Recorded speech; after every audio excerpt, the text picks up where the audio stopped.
Good morning, everyone. I'm Hui Mei. I was a dietitian, clinical dietitian in hospital until maybe for about 20 years before I started doing food fermentation. And currently, I am providing fermented food. Also, hopefully, promote whole food plant-based diet to more in the community. Yeah. Okay. So when we talk about fermented food, I would like to share with you this quote that I really like. The food you choose makes a difference. I think all of us are aware of this. That's why we are trying to promote a whole food plant-based diet. And the thing is, you are actually what your bacteria eats. Yeah, why I'm saying so is because our body, we have more bacteria or microorganism DNA as compared to our own body DNA. So your health actually very much matters compared to your bacteria's health. So if you want to have a healthy life, it is important that you also take care of your bacteria, your microbiome in your body's health. Okay, so a quick synopsis of what we are going to go through today. So I'm going to share to understand what and why the ancient practice of fermenting food are, the benefits of fermented food to mental and physical health, and we try to explore commonly consumed fermented food. Of course, after we know the benefit of having fermented food, okay, we try to see how we can incorporate fermented food as part of a healthy diet. So what actually are fermented food?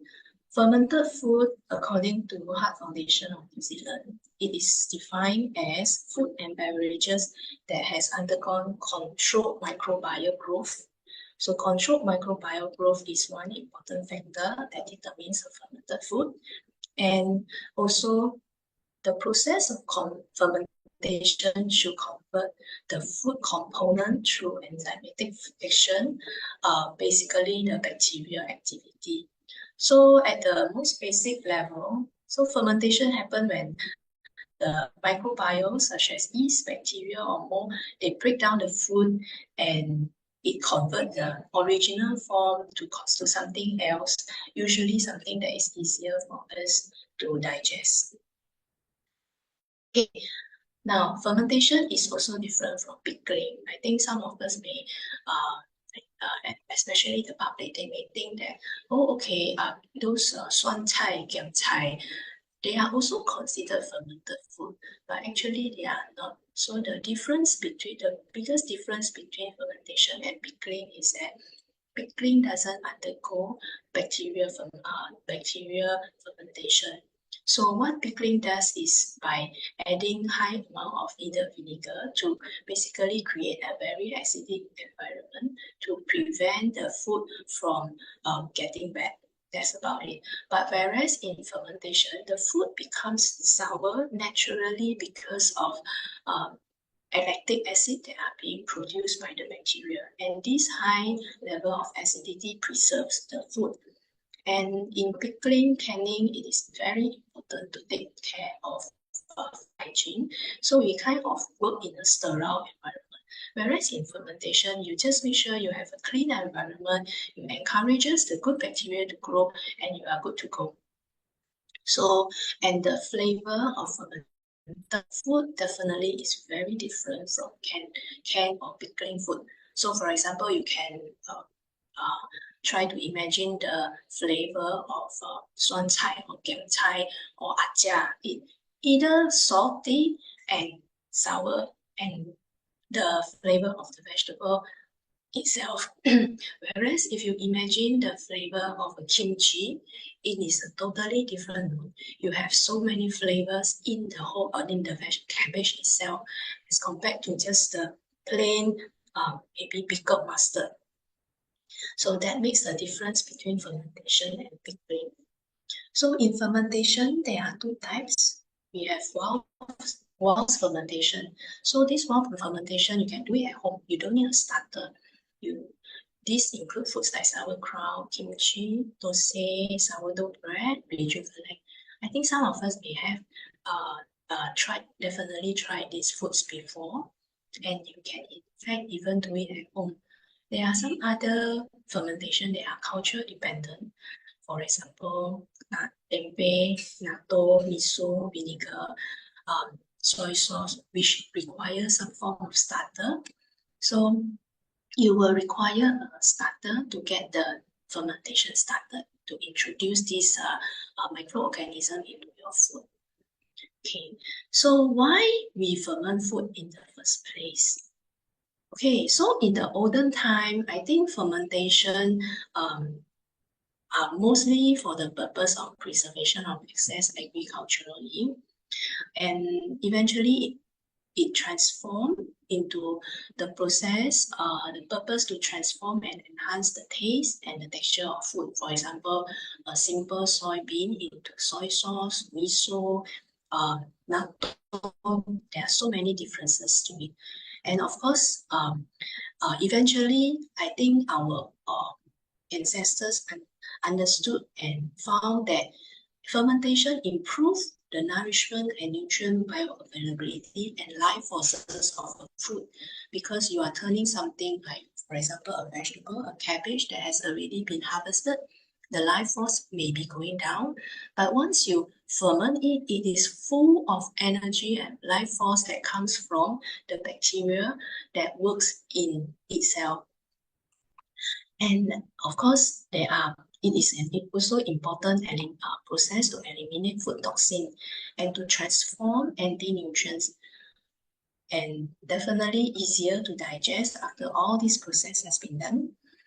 It definitely has health and healing properties, but I think health and healing properties are something that are more emphasized in the recent years. So we can have a look a bit more deeply into each point.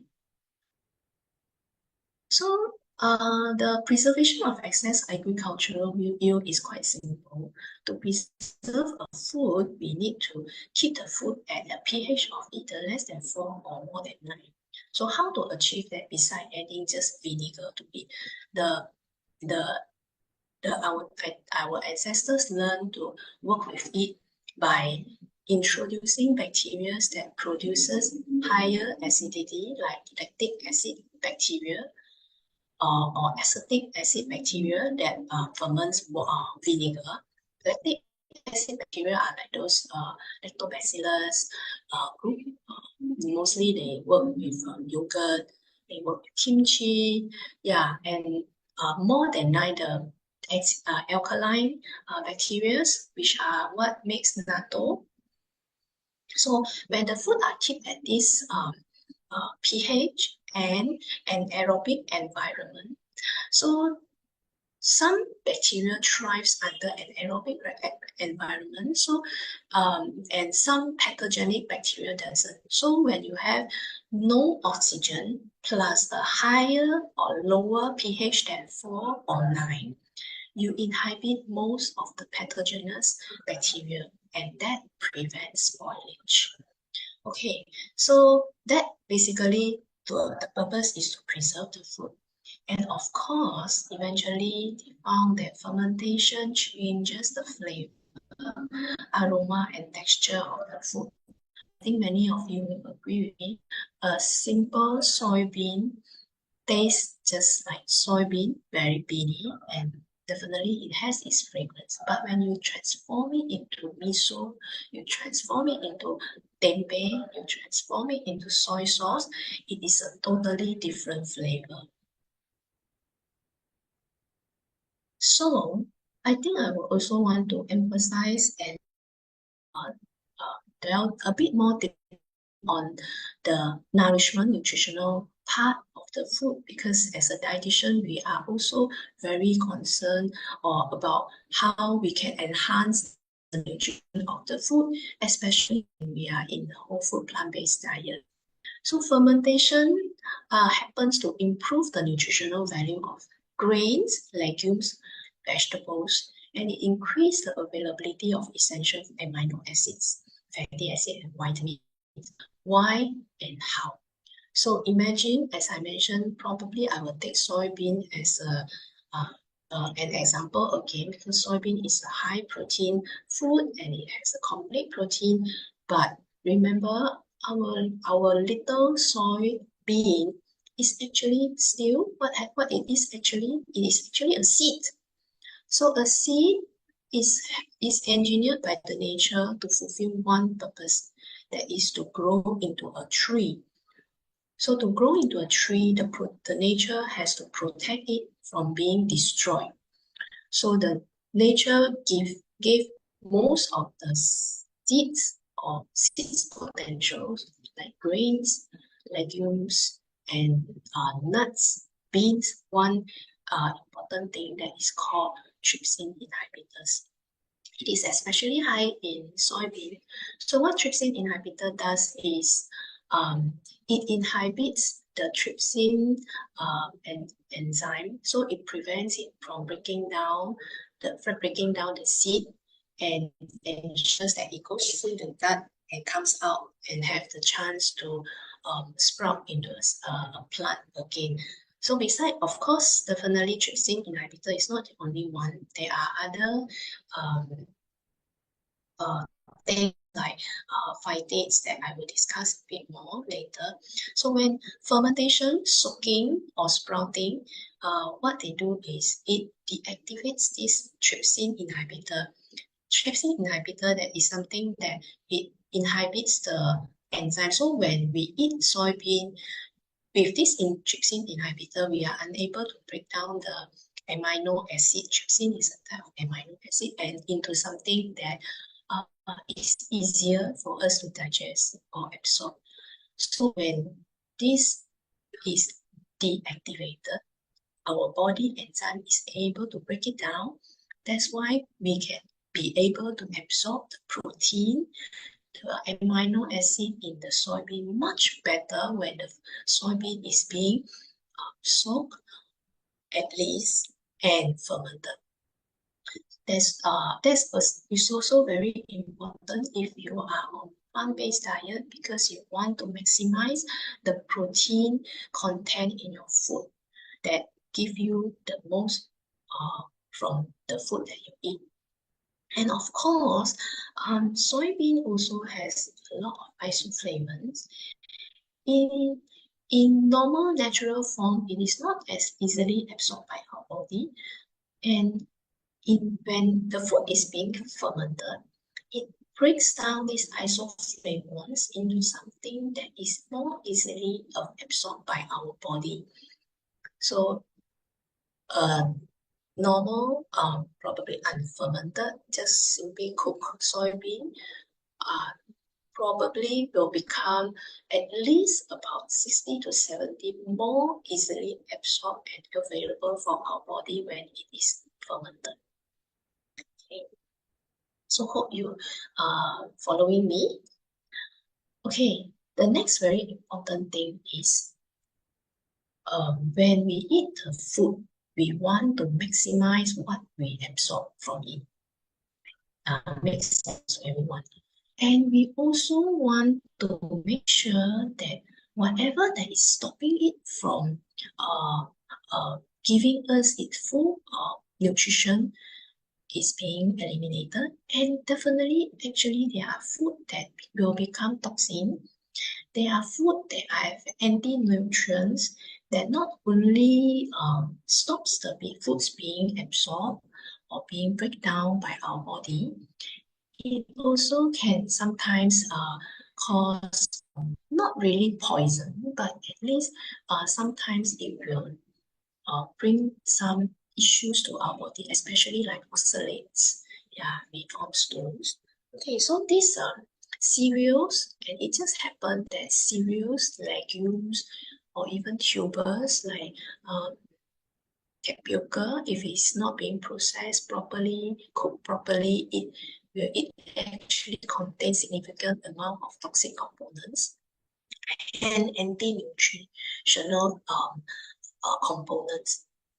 So some example are like phytates.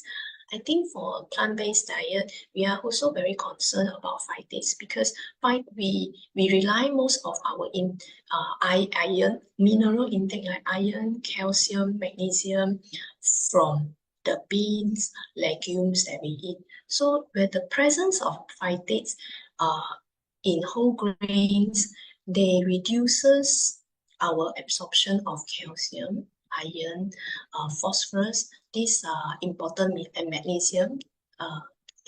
These important minerals in our body.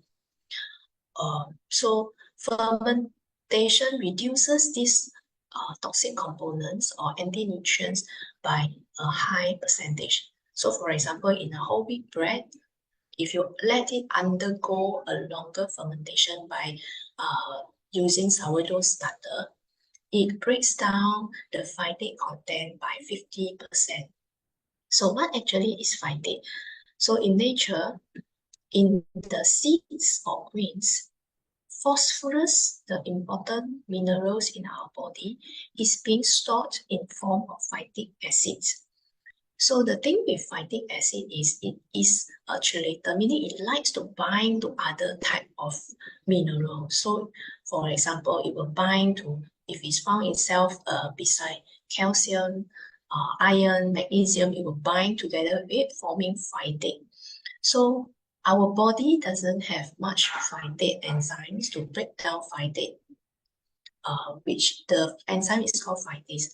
So we need outside force to help us to break down phytate, which means you will need to soak the food. So for example, for beans or grains, you always try to soak it for at least, if possible, 8 hours.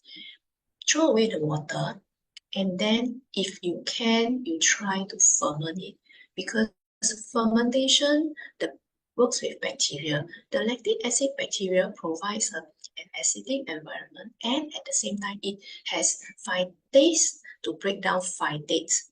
When these phytates are broken down, it frees up the phosphorus from other minerals. So when it enters your body, it makes your body able to absorb these minerals much, much better. So makes sense? It's important to break down these anti-nutrients so that your body gets the maximum of what you are eating. Of course, in food made from beans, some toxic component like lectins, it can be easily broken down, like when you turn a soybean into tempeh. So tempeh is a very special food because it not only it has a 2 layer of fermentation traditionally. I can't say for most of the commercially processed tempeh now, but traditionally tempeh undergoes 2 fermentation. Yeah, apologies for the noise. So tempeh, the beans goes acidic and fermentation, which acidize the bean before being colonized by tempeh starters. So later we'll go a bit more. Okay, and of course, I think this is quite easy to see that when we ferment a food, basically the bacteria helps break down the food. It makes it easier. They already done. So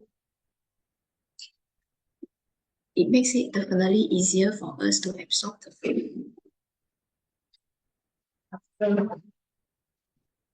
Struggling with my tree. Okay, just give me. Okay.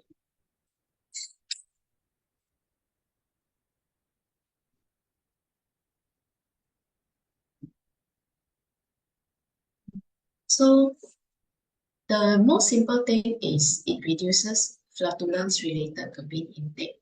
So how it does, because in tempeh we work with Rhizopus polyphosporus, a type of mold. So this mold work to break down indigestible polysaccharides into something that's more easily absorbed, like monosaccharides and disaccharides. So it reduces gas and flatulence related to bean intake. So as we know,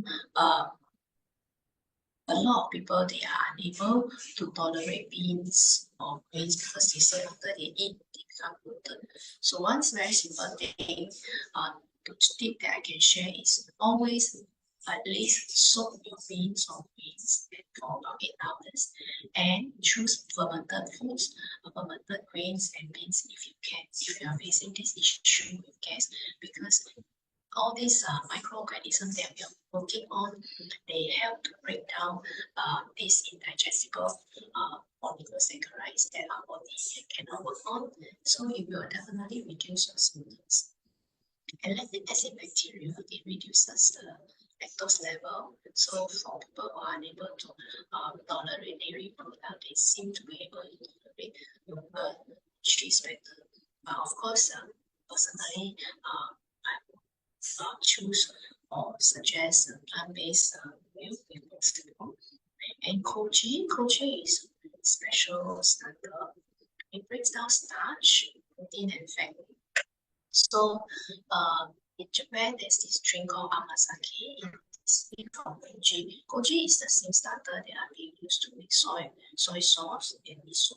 So it breaks it into simple sugars and make it something that is very easy to digest. Okay. Health, definitely, when we want to think for good health, I would say, if possible, include some fermented food into the diet. Why I say so? Because this fermented food has live cultures, they have microorganisms, and these are helpful organisms. So they basically, what they do is when we eat this fermented food, not only that it helps it to give us better nutrition by making it easier for us to digest with better, easier, more nutritionally available nutrients. It competes with pathogenic bacteria, and it produces immune regulatory byproducts that are highly helpful to our body, which I will share in a while. Okay, fermentation derived food. Example, very much research is this lactic acid bacteria.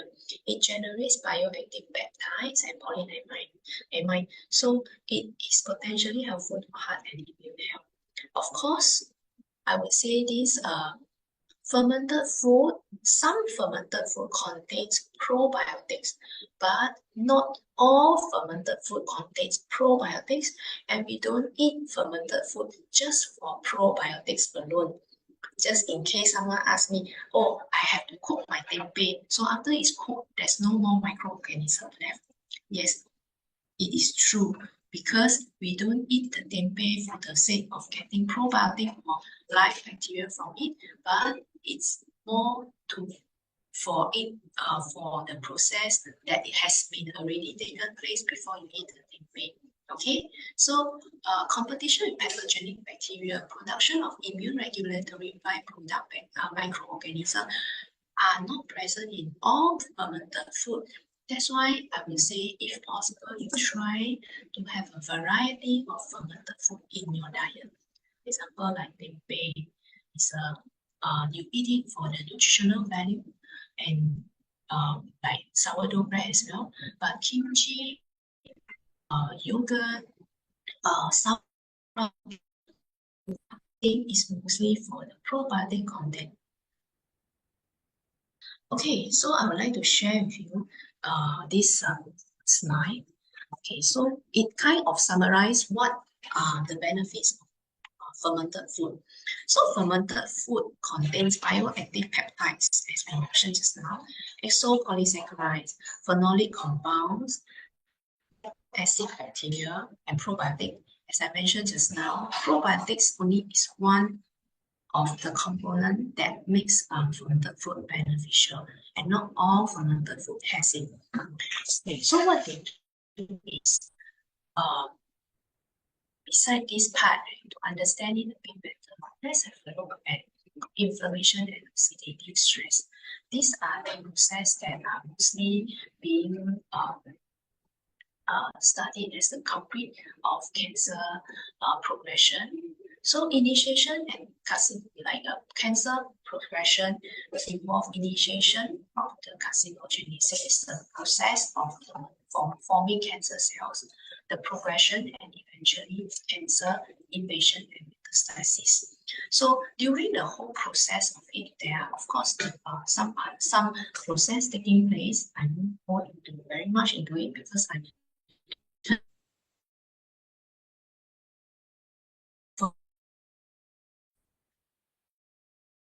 the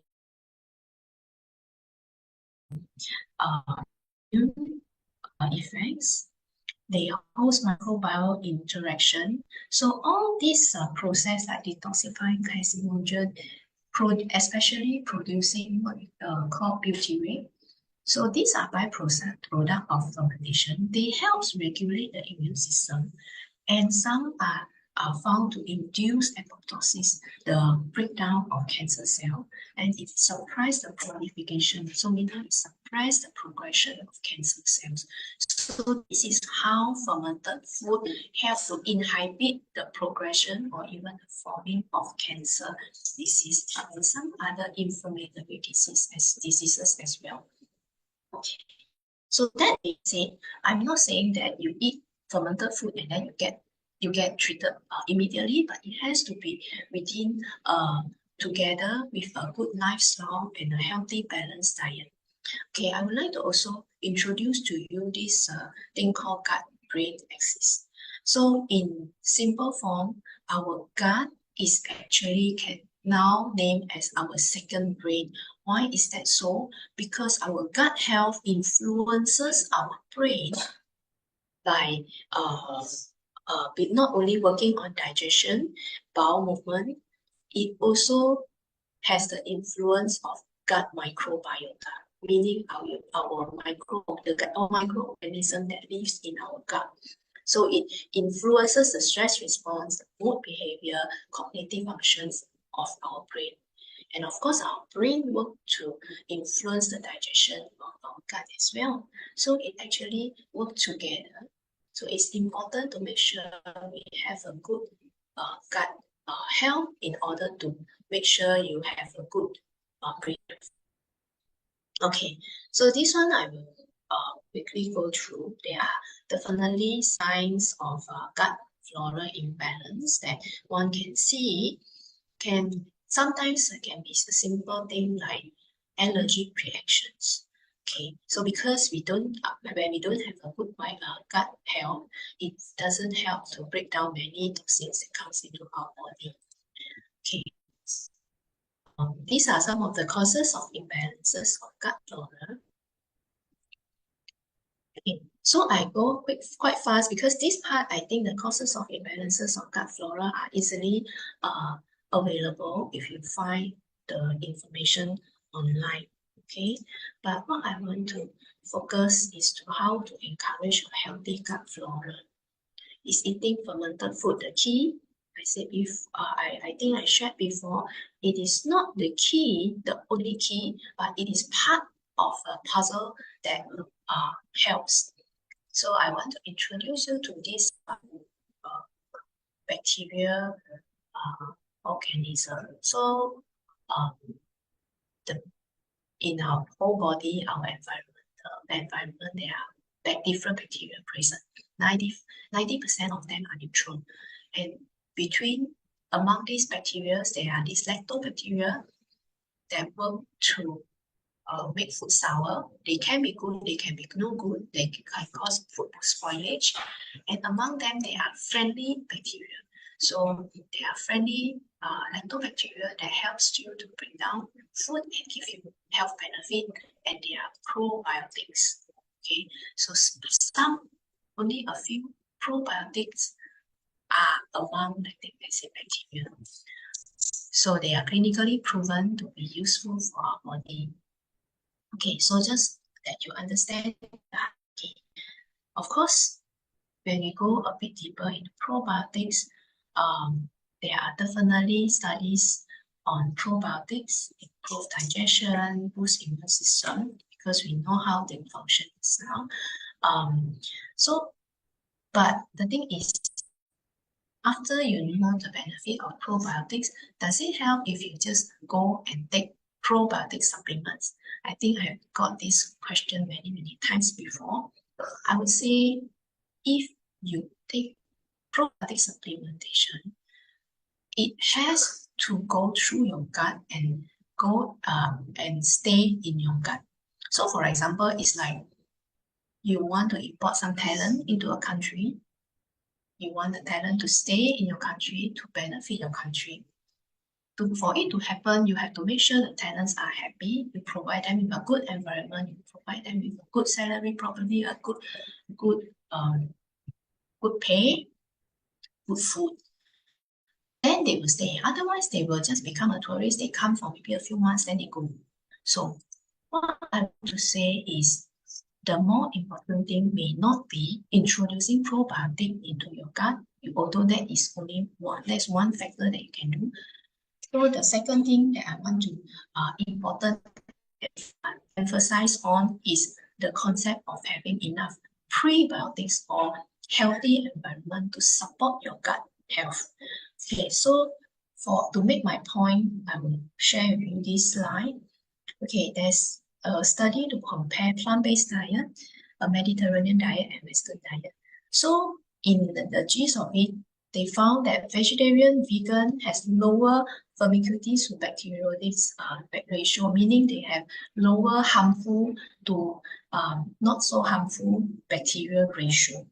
So they have higher short-chain fatty acid levels. So all this means that their guts are thriving, because if you have good bacteria, only then you can have higher SCFA, short-chain fatty acid levels. They are produced by probiotics.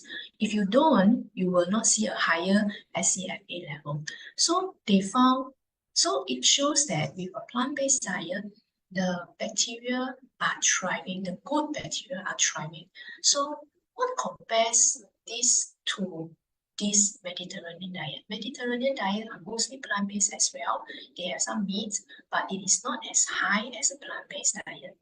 The key lies in the good bacteria are nourished by fruits and vegetables, grains and beans, and those bad bacteria are fed by meat, junk food, fast food. So the key to what I'm going to share today, because my time is almost up. If you cannot remember everything that I've said, remember that you need to keep a good gut health for a healthy body. To keep a good gut health, you have to introduce good bacteria and at the same time nourish them with good environment, good food, so that they decide to stay in your gut for good. And there are studies to show that a vegetarian or a vegan, a plant-based, whole food plant-based diet is the diet that nourishes these bacteria and make them happy. Okay, so that's I bring back to my point.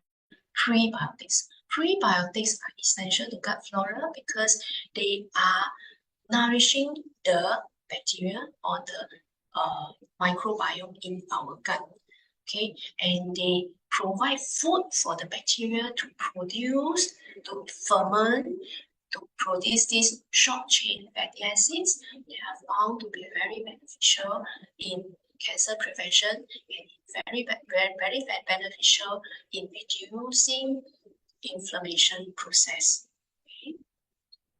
So this one are quite, I think this one you should be able to find this info online. But what I want to bring your attention to is to piece them all together. Okay, and almost last of my slides, prebiotics and fiber are not the same. So you are not trying to, I'm not trying to also point you to just eating a lot of fruits and vegetables, because that gives you fiber, but not all the time prebiotics or fibers that are suitable for our microbes. So for it to be a prebiotic, it must be resistant. It must not be so-called broken down by our body, because you have to stay in almost good and intact and go into the gut. So these are some of the things why the bacteria likes foods that are hard that causes flatulence because they need it to ferment and grow. They want to consume it and not use. Okay, so some common types of prebiotic that we can see, like oligosaccharide, resistant starches, those that cause your flatulence, they are actually good for the gut. So they come from whole grains, whole beans, legumes. So besides consuming a lot of fruits and vegetables, you need to consume grains, legumes, beans, and that is why most plant-based diet people community has this benefit because these are our protein source. We don't eat as much meat. We don't eat meat, but these are the beans and grains that we use as protein source actually are the most thing that feeds our gut microbiome. Okay, so I hope that strengthens your resolve or your confidence in a whole food plant-based diet because it's being researched. Okay, it can be available online as well. This is what we have been trying. Whole food plant-based diet is something that we have been trying to advocate. And I think I have run out of time to make on this part, but I probably can share with you how to incorporate this food into the daily diet in more detail in the future. So, but all in all, simply just choose to have fermented food in your diet. So, for example, if you are eating, try to include some sauerkraut, some kimchi to your diet. You can have some plant-based yogurt. You can choose to have tempeh or have some sort to your meals or miso into your soup. You can make dosai for your breakfast. So all these are, and also have sourdough breads. So all these are actually things that you can easily incorporate in as part of your diet. It is not as difficult to find. It's quite easily available in, I think, Asia. Yeah, because these are all Asian foods. Okay, so I'm so sorry. I think I cannot go into more detail for each fermented food, but I am sure you are not missing out much because I have already made try to bring out the important point of what I want to present in the previous slides. So with that, I thank you.